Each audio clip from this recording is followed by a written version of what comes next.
Hello, welcome to Legislative Report. I'm State Representative Kate Harper of the 61st District in Montgomery County. In order for citizens to trust their government is open and honest, they must have access to information about that government. This freedom of information brings accountability and prevents abuses of power. In 2008, Pennsylvania took a big step toward more open government by passing the Right to Know law. Now all records are presumed public, putting the burden of proof on government agencies instead of on the citizen to prove that it should not be released. In addition, the Office of Open Records was created to implement the law and assist those searching for information. So joining me today to discuss their efforts is the Executive Director of the Office of Open Records, Terry Mutchler. Welcome to the program, Terry. Thank you, Representative. It's very nice to be here. Please call me Kate. It's a pleasure to have you. Now, why don't we talk to the folks and tell them a little bit about you. I know you're a lawyer and a journalist before you were appointed to this role by Governor Rendell. But where'd you go to school? Where'd you grow up? Tell us a little bit. I grew up in East Stroudsburg, Pennsylvania, so I'm a native Pennsylvanian, and I'm one of 7 children. I'm kind of at the end there. And my mom and dad really pushed education, and so I ended up going to Penn State, and I'm a Penn State grad. I joined the Associated Press, where I worked for them as a journalist for many years in Pennsylvania, Illinois, New Jersey, and Alaska before I left. Hold on for a second. Let's talk a little bit about the Associated Press. The Associated Press actually supplies news to all different newspapers. That you don't work for one newspaper, That's right. You supply it to a whole That's right. bunch of them, right? Right. It's called a wire service, and newspapers and radio stations, are members of the Associated Press. And so when you work for the AP, you're feeding your work to newspapers all across the state and the United States and to radio stations as well. And so I stayed in journalism for a long time, and then I switched gears and I decided to go to law school. And I was in Illinois, and I went to law school in Illinois, and I stayed there clerking for the Chief Justice of the Illinois Supreme Court. And then I joined private practice in Illinois. I also, during that time, ran a couple of statewide campaigns for a senator there, and successfully, I would add. And then I worked for the Attorney General in Illinois, creating a public access counsel position, which is very similar to what we do here. And I left private practice to do that because Illinois had been ranked 50th in the United States in terms of its open access to government. I got a call sometime in 2007 about this new legislation that my home state was doing, and I had a hand in offering some feedback. And then once the legislation passed, I was asked if I'd be interested in doing this. And my mom at that time was aging, and I thought, this would be good to come back to my home state. And so I returned at the courtesy of Governor Rendell as an appointee to start a brand new state agency called the Office of Open Records. And that's what you're doing today. I am, yes. I have a 6-year term, and our goal is to make access easy for citizens so that they can get the maximum access of their government records, with a sharp eye toward making sure that this doesn't become too burdensome for agencies. All right, well, let's talk about what kinds of things people have asked their local or state governments for, and what kind of stuff crosses your desk, or what are people getting from the Right to Know law? Well, people in Pennsylvania are a very active group. Of the 7,000 appeals that we've had to the Office of Open Records, about 85% are from citizens. So your viewers, for example, is a high high concentration. People are interested in obtaining financial records. They want to know how much is a township or a county or the state, paying for certain services. We get a lot of requests for how much did the county pay in overtime for, snowplow fees. We've had requests for how much people have paid in terms of service contracts to a school district. They often want to know how much does the local school superintendent make, and what is his or her retirement plan. That we see a lot of activity surrounding that. We've seen activity asking people to say, people want to know, well, how many employees does the county have, and what are they paid? Some of the things that we've seen in terms of right to know requests, it really does cross the gamut of, sometimes people will be looking for police incident reports. Sometimes people will be looking for copies of contracts or. And can they get all these things? Generally they can. The way that the law works is that there's a presumption that what you ask for is public. So if someone comes and they want to know how much the school superintendent makes, they're going to get that information or what's in the contract. What they're not going to get is perhaps, they're not going to get a social security number, you're not going to get medical records, you're not going to get your library card in and out, which we've seen requests for that. Oh yeah. Nobody should be able to see what you're reading. Yeah, right, I agree with that. So, but so we see a lot of those. We've seen requests that have netted really good things. We've seen, for example, a right to know request ended up helping to discover that in the Philadelphia area there had been employees that were dismissed who had remained on the payroll for several months.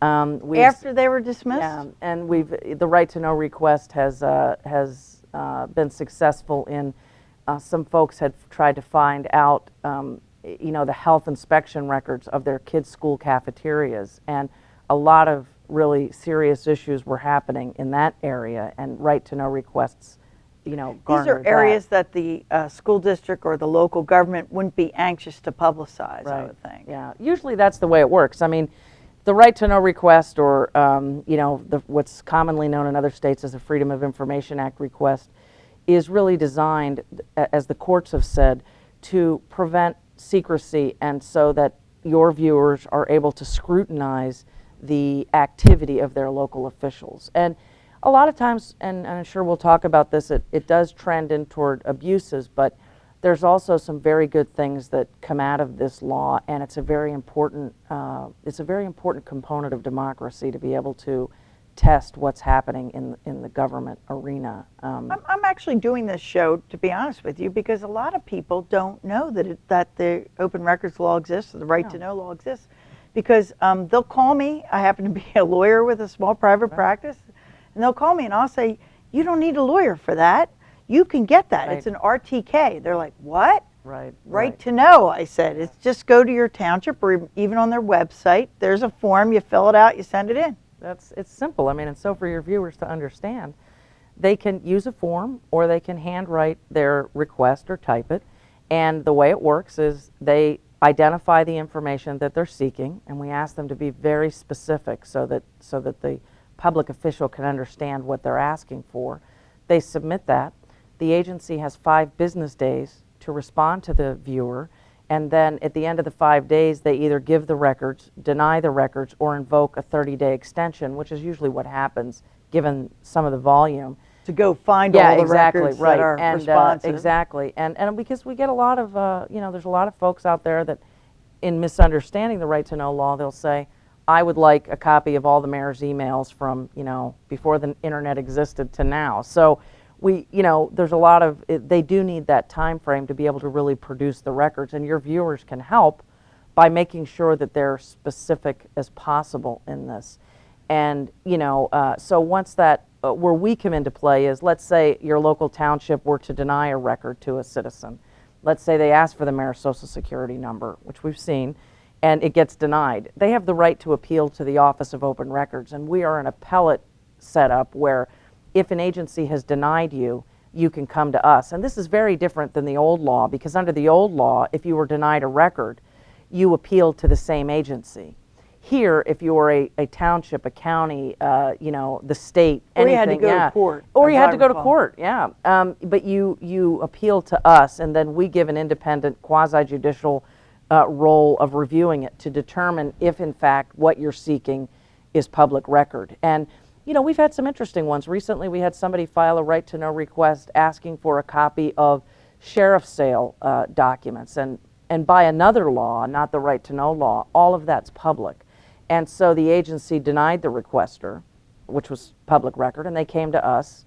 We reviewed the matter. Why did they deny it? What was their reason? Well, they misunderstood, in my opinion, they misunderstood privacy in this context. And while these records can be sensitive when you have a sheriff's sale, and when and we certainly but they're understand. Published in the law journals. Right, exactly. And so you see that, and I think that what I try to do at the Office of Open Records, that I have to be candid in saying I haven't been successful with yet, is trying to remove the fear and the sort of hot temper that comes with the right to know law. A lot of agencies are afraid to release records. They're afraid they're going to get sued if they do. And so we go out and conduct trainings. We've done about 800 around the state so that people understand this really is when this law is operating as it should, it's a good law and it's good for citizens and it's good for government. When it's not operating properly, and we've seen that, we've seen citizens harass public officials with this law. Right. And that really does happen. I've actually seen that too. Well, there's a case over, it's not in your area, but it's not too far from your area, where a requester filed 300 right-to-know requests in about a 3-month period. And, right. Candidly, this particular right. citizen had the township working full-time on his request, and Yeah. it wasn't that big of a Yeah. township. Well, and the hard part there is this: when you dig a little deeper and you discover that, okay, well, this person lost an election, they're very unhappy, and that's why they're doing it. And that's not the goal of the right to know law. There is a lot of good information that comes from the right to know law, and I think we can all agree that transparency is really a seminal building block of democracy. Well, I have to say But- this, people are very sensitive about how much they're getting in compensation from a government. Sure. And they don't want the citizens to know Sure, that. I Now, understand. to be fair, borough council people and township supervisors get a little stipend, so they're not the ones I'm talking about. I'm talking about maybe building up officials or township managers or people like that. I have to tell you, as an elected official myself, the 4th grade has no shyness. I've been asked by 4th graders, how much money do you make? Right, exactly. But a lot of, I notice when people send a right to know request to the school district and they want to know how much this person's making, how much that person's making, are they allowed to know that? They are, and one of the seminal building blocks here is this: it's taxpayer money. So if the taxpayer is paying the salary of that individual, they should get to know that. And, Sometimes they want to know how much did it cost to put AstroTurf on the football field. Are they allowed to know that? Yep, they sure are. And they would know who the contract is with. A lot of times they'll want to know, okay, well, who's responsible? Who's the company that's responsible for transporting our children? How much is that contract worth? They get to know that. There's a lot that they do get to know under the right to know law. I'd candidly say there's probably much more that they don't get to know under the right to know law, but it's all presumed public. Exactly. And the thing, and you as you often say in your committee hearings and around the clock, this is sort of a common sense law where if you apply common sense to this or any of the other things that the legislature has put out there, it's workable. But when you get folks who are interested in obtaining information to sort of disorganize government or to affect government in a negative way, I don't think that's good. And we see that a lot. We see people that will file right-to-know requests to get even with someone. We'll see people, and that's not the majority, let me be clear. Right. But Well, that was my question. Right, what kind of people file these things? The average of the 7,000, since the office has been in play in 2009 when the law took effect, we've had 7,000 appeals to the Office of Open Records. 7,000 times when an agency at either the state or local level has said, no, you can't have the records. The majority of requests come from everyday citizens who use this law once or twice. They need it In their lives. In their lives, yeah. Right, okay. However, and when we look at the breakdown, the majority come from citizens. Only 4% of these appeals come from the media, which I find fascinating because let's talk about that. Right. So hold that thought Sure. for just a moment because we have to take a quick break. Legislative Report will return in just a moment. Stay with us.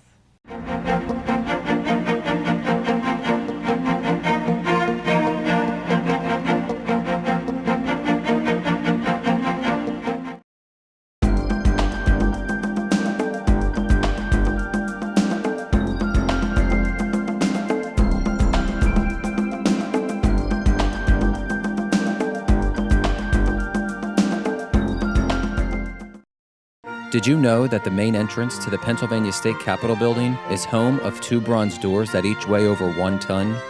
As the primary entrance to this beautiful architectural building, the bronze doors signify the many accomplishments and sacrifices endured throughout the history of the Commonwealth. The magnificent archway over top the doors contains a portrait of William Penn, founder of the Keystone State. The upper panels on the doors commemorate the forming of our nation with the signing of the Declaration of Independence and Constitution. The bottom panels depict the laborious industries of the Commonwealth, including coal mining and agriculture. Now you know. Welcome back to the program. I'm State Representative Kate Harper, and my guest today is Terry Muchler, Executive Director of the Office of Open Records. We're discussing Pennsylvania's right to know law and what it means to you as a Pennsylvania citizen. Information you can find out, and it's basically free but for the copying charge. Is that right? That is true, yes.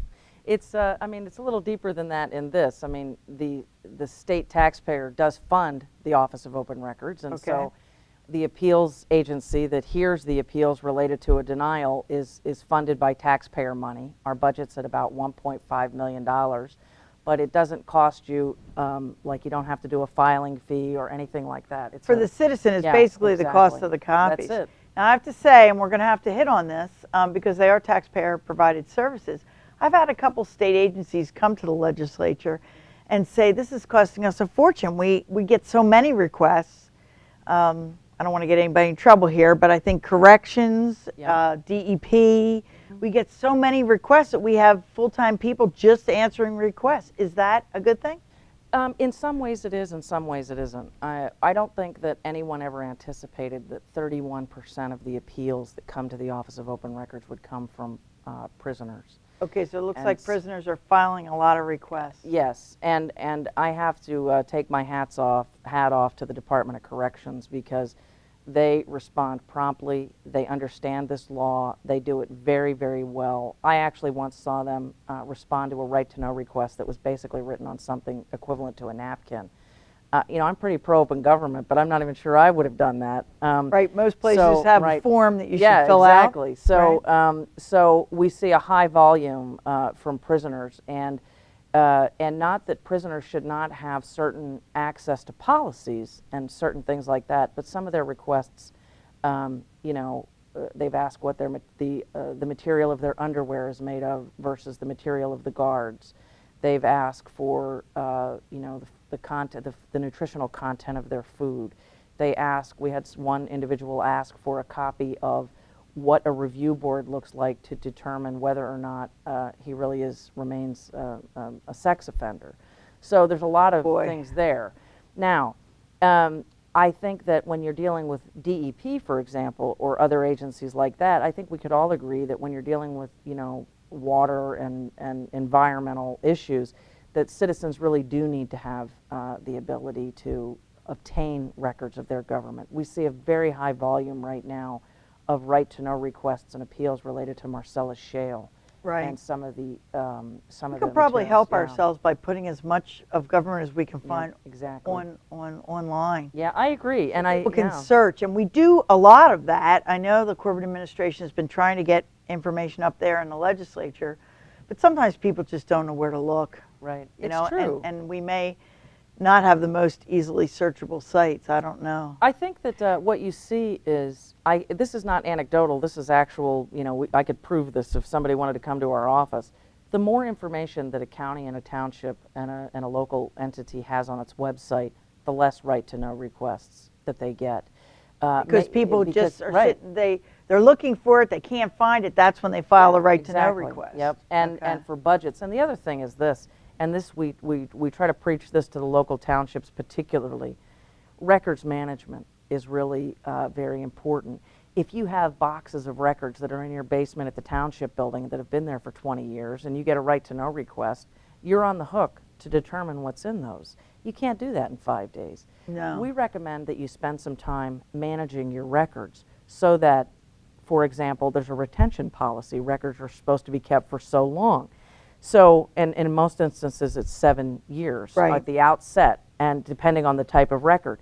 And if you manage your records properly and you know where your records are and how to access them, I think it makes the process go easier. And the other piece of advice I would give to both citizens and the townships and the local governments are, if you're a citizen and you're seeking information, go look at the website first, see if you can find it. Right, some people make a request for minutes from, you know, September of 2012 and they're online. Yeah, exactly. They could just go to the website and pull it off. Pick up the phone.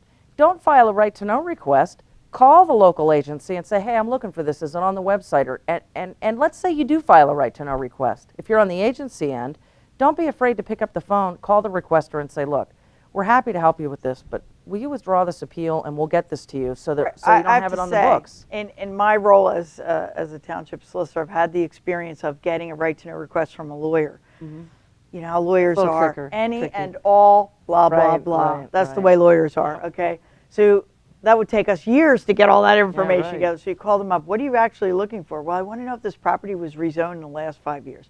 Oh, that we can tell you. Right, You know, exactly. no problem. And you know, I think one of the things that you've done that I think will advance this law a great deal is you know, the resolution that you put forward about having a little bit of a study about how I'd like much to is see it, that.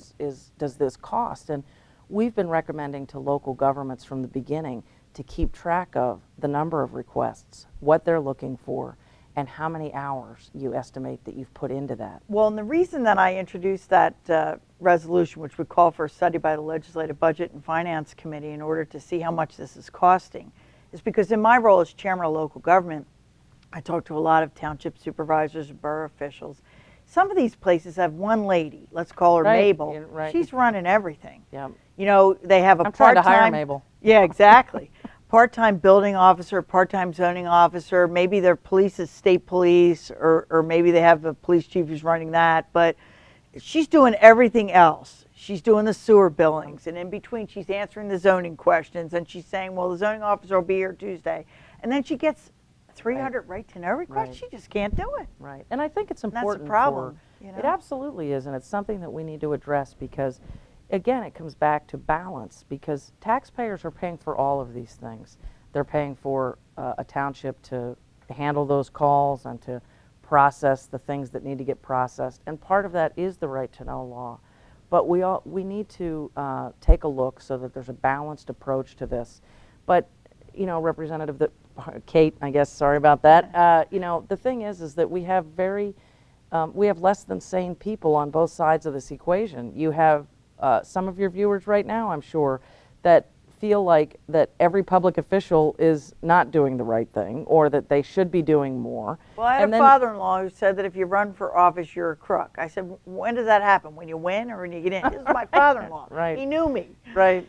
It's very difficult. But and you some have people who are think that. cynical about government, Absolutely. and the right to know law is good for those people because they can actually drill down and say, tell me how much that costs. Right.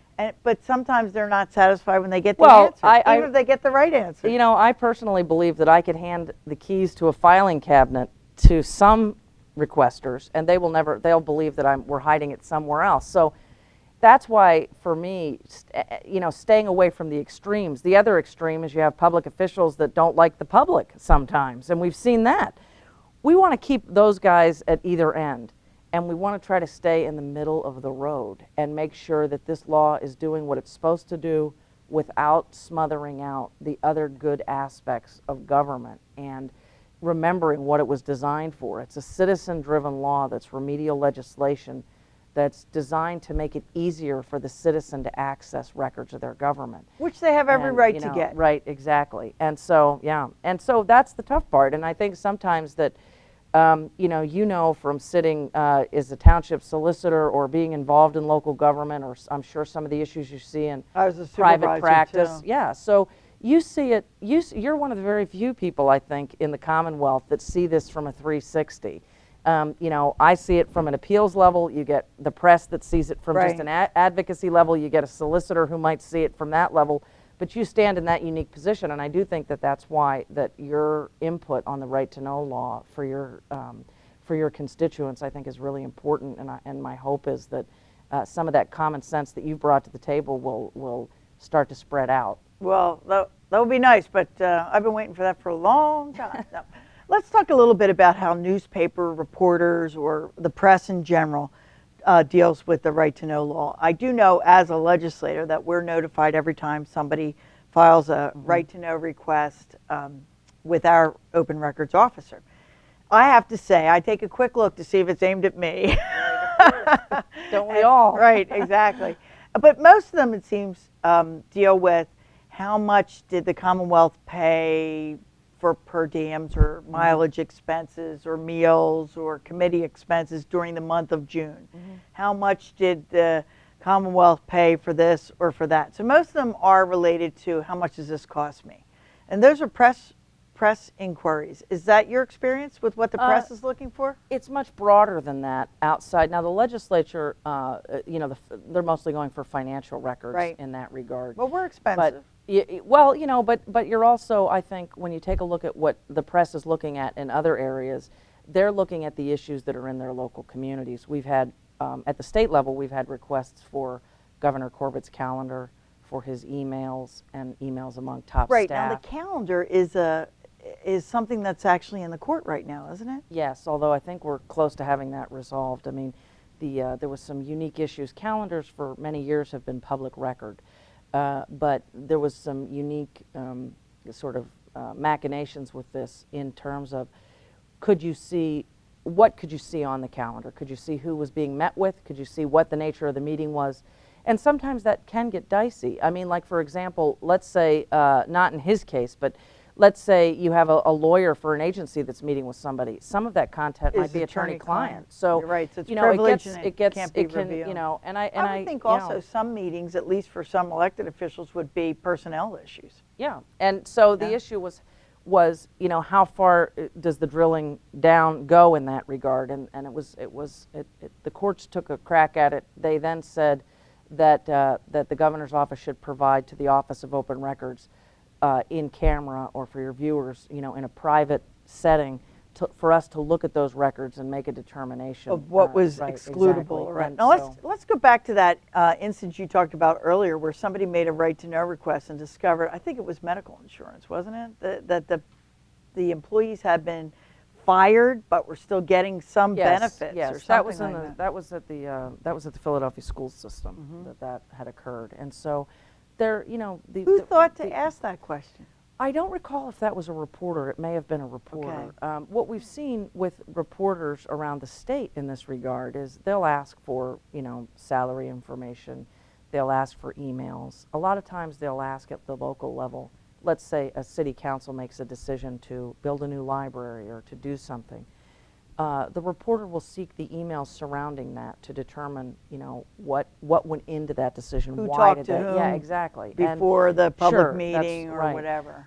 We have another right-to-know request that started a whole federal investigation up in the northeastern part of the state with a company called Lag Towing, and there was some issues related to this towing company and its relationship to the city, and, you know, how things were occurring, and a right-to-know request, you know, brought that to fore. And that actually, as I recall this bill passing in 2008, the newspapers were united in their support for this bill. Yes. I remember seeing editorials across the state saying, you got to pass a right-to-know law. Right. You were probably in Illinois at that point. I was happily not involved in those, but right. You know, but I know the newspapers were heavily involved in saying we got to do this. So. Yeah. And, you know, I think that I think everybody at every level of government has now, this has come into their consciousness. I think Governor Corbett has taken a different approach with this in a good way. I think that we can't but give credit to Senate Majority Leader Dominic Pileggi for his strong hand in making sure that this bill got passed and out there. With the presumption in effect, Yeah. you know, it's presumed, and this is all the time we have for today's program, which is a fascinating topic. But the right-to-know law basically says the records are presumed opened unless there's a reason That's right. not to let them out. I'm State Representative Kate Harper. If you need assistance with any state government matter, and we are going to put your website up, Terry, at the end, please feel free to contact me at my local office. Our address and phone number will be shown as well. Thanks for watching. Join me again for Legislative Report.